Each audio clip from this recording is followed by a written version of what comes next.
Kauuwi ko lang po galing sa Marikina. Kanina madaling araw pa ako umalis kasi nga coding ako. Pero ang kagandahan, kaya medyo late na rin, nag-set destination ako.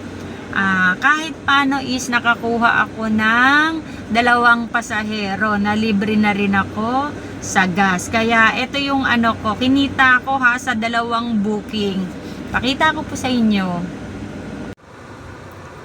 Ayan o, nakadalawang booking din ako. Pakita ko sa inyo o. Naka 301 ako, tsaka 477. Ang total niya is 778. Ayan o, tingnan nyo po is naka-destination lang ako o.